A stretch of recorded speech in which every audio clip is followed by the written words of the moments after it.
tidak lebih dari 10 gitu Pak. Itu dalam satu prodi.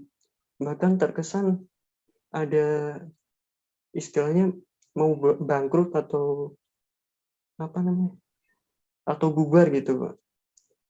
Nah, terus pertanyaannya, kalau menurut Pak Paul, Palestina ini kalau dari suatu bangsa kan dikatakan sah sebagai bangsa itu harus ada identitasnya. Kalau menurut Pak Paul ini Palestina apa identitasnya? Itu saja Pak Paul. Terima kasih. Yang identitas itu kemarin sudah saya jelaskan ya hari Minggu, lihat hari Minggu itu kemarin ya.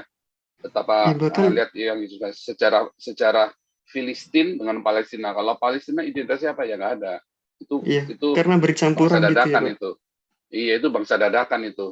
Begitu mereka turun aliyah, langsung tiba-tiba mereka maksa mau kami Palestina ada. Tadinya nggak ada, itu kosong melompong itu kosong, tanah kosong gitu. Itu adalah politik pan Arab itu, politik pan Arab memang. Jadi harus jujur, itu adalah politik pan Arab. Nah, cuma kan masalahnya nggak mau jujur, ya kan? Nah, Arabnya udah jujur karena udah mau lepas. Nah, tapi ya nanti Pak Jenderal yang jawab tadi. Oke, satu lagi ya, Kali Solisoy, silakan. Ya Pak, terima kasih. Shalom, selamat malam. Shalom. Horas Pak Jenderal. Pak Paul, ini untuk ya. Pak Jenderal ya. Ini ya. Jika kita membaca ya tema ini yang Pak Paul angkat, yang ada di benak saya pastinya tertuju salah satunya adalah pada anak-anak sekolah yang ternyata menjadi korban langsung dari tanda kutip kesaktian Palestina ini di Indonesia. Ya. Nah, sampai-sampai pihak kepolisian juga buat pernyataan yang dimuat di salah satu media bahwasanya siapapun yang menghina Palestina akan langsung ditangkap. Nah, jadi tidak salah kalau saya mengatakan tadi, tanda kutipnya tadi kesaktian Palestina, karena saya lihat cukup sakti nih Palestina ternyata di negara saya ini. Nah, kemudian jika dilihat lagi ke belakang dengan kasusnya Pak Paul ya, saya pernah waktu itu lagi hangat-hangatnya, saya pernah lihat di FB-nya Mabes Humas Polri, bahwa di situ reaksinya netizen itu cukup banyak ya untuk memberikan data-data, fakta-fakta yang dilakukan oleh pihak yang lebih duluan gitu ya dari seberang, yang lebih banyak bukti, lebih banyak dan lebih lama ya. Nah, pertanyaan saya untuk Pak Jenderal ini ya, apa sebenarnya yang sedang dibangun oleh pihak kepolisian pada kita nih orang-orang awam, rakyat jelata lah yang bisa dianggap begitu ya. Nah, maaf kalau saya ada satu, ini kan namanya praduga ya. Jadi saya berpraduga bahwa saat ini kayak seperti saat dibangun suatu ketakutan di kalangan orang-orang minoritas ini gitu. Itu pertanyaan satu. Yang kedua, bahwasanya Menteri Luar Negeri kita di pidato di PBB itu salah satu yang dia sebutkan adalah bahwa ada pernyataannya begini bahwa katanya dunia internasional itu berhutang budi pada Palestina, ya kan? Nah, saya sebagai orang awam lagi berpikir begini, hutang budi apa dunia pada Palestina? Karena setahu saya juga bahwa yang banyak peraih Nobel untuk kemanusiaan paling banyak itu dari Israel. Nah, ini menjadi pernyataan saya karena benak saya langsung ke sana. Kalau Yahudi Israel jelas seluruh dunia mengakui peran mereka dalam membangun peradaban dunia.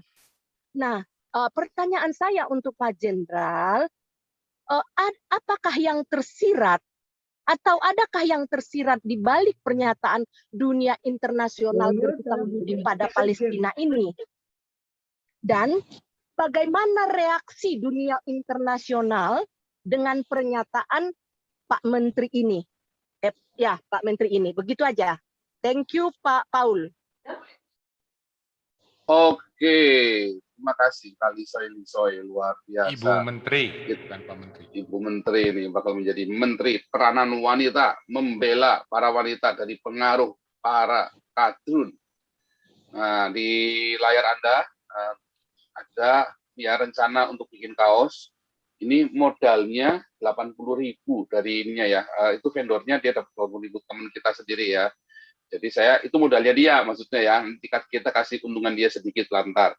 Nah, nanti kita jual 125.000, nanti keuntungannya itu untuk cetak buku Pancasila ya, buat nambahin cetak buku Pancasila. Kita fokus pokoknya lagi mau cetak buku Pancasila, dapat sebanyak mungkin uang yang bisa kita peroleh, sebanyak mungkin buku yang bisa kita cetak ya.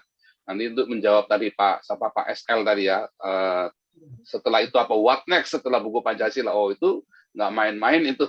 Propaganda dengan buku Pancasila itu nggak main-main itu ya. Jadi kita akan fokus untuk ke sana. Kita akan nggak mau cuman ngomong-ngomong doang begini, pasti ada hari 4 jam gila ya, pegel juga loh.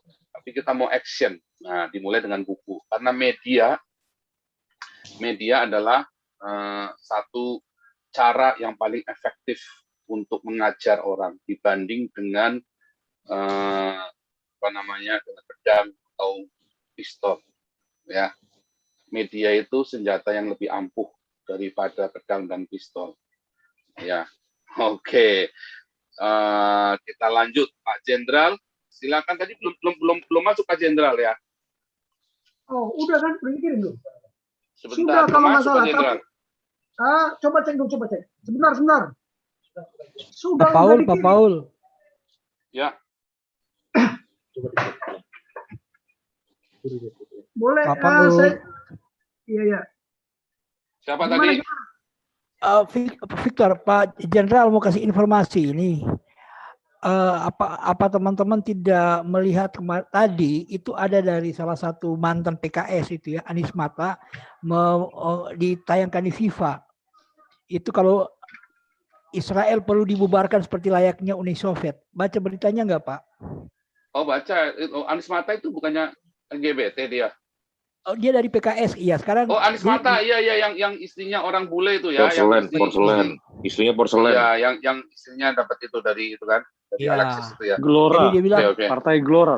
Orang boleh punya bayangan pembubaran negara Israel seperti Uni Soviet bisa dibubarkan.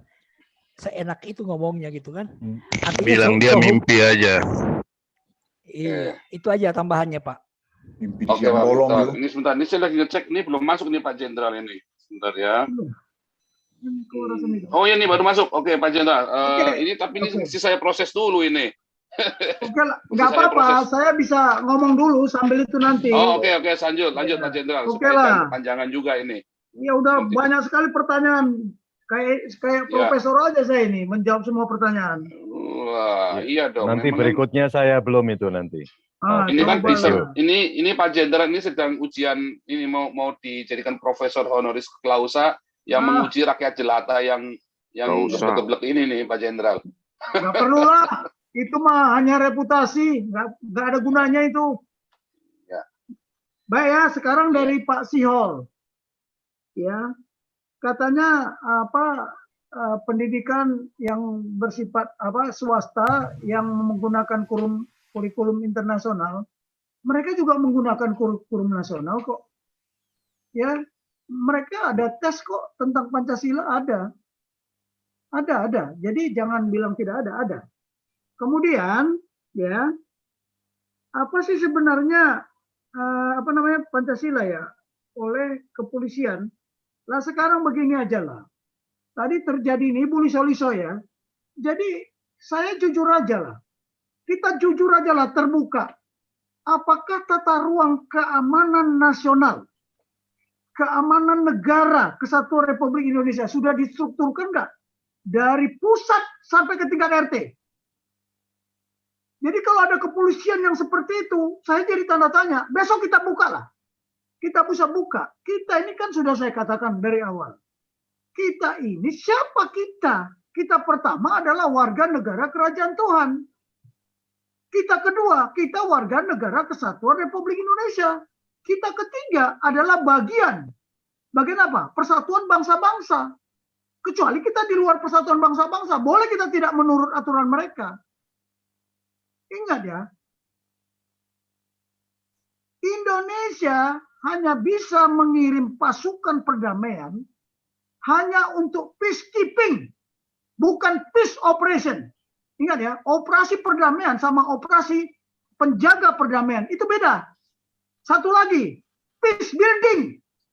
Kita membangun, itu boleh. Tetapi namanya peace operation kita nggak bisa.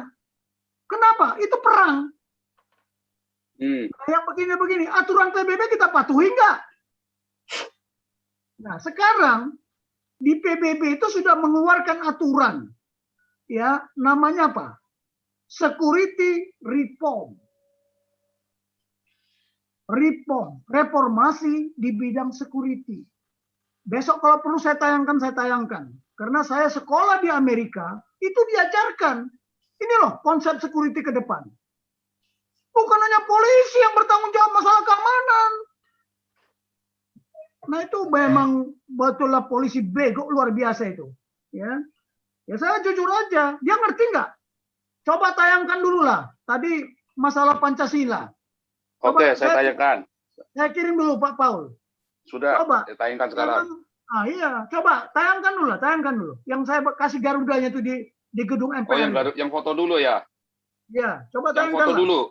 Iya, nanti bisa kita jawab. Fotonya itu Garudanya hitam semua itu. Oh, yang ini ya? Iya, tayangkanlah coba, tayangkan. Nah itu. Coba, saya mau tanya, ini Garuda Pancasila ini udah benar apa salah?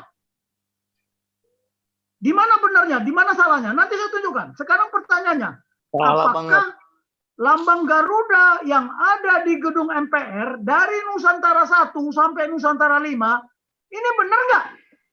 Salah. Salah. Gimana salahnya? Ya, Kak. Ya, itu di hitam itulah. Terus Garuda yang benar gimana? Kepalanya itu harusnya ke depan. Kepalanya arah ke kiri. Warna. Di profile picture saya yang benar itu, Pak. Dari warnanya juga beda. Coba tayangkan kita. Punya saudara Garuda kita. Indonesia yang benar yang saya punya nih, Pak. Beta Maluku coba, Beta Maluku. Ya, Beta Maluku punya yang benar. Itu Iya, coba betul. tayangkan. Lo bagaimana pemerintah negaranya itu para tokoh-tokoh elit nggak tahu itu salah kok. Jadi gimana? Saya sudah pernah ngomong itu, ingat nggak Pak Putih? Ini tolong turunkan ini saya bilang. Besok saya tayangkan videonya. Saksi itu, Pak. Nah, Saya saksi ini itu, Pak.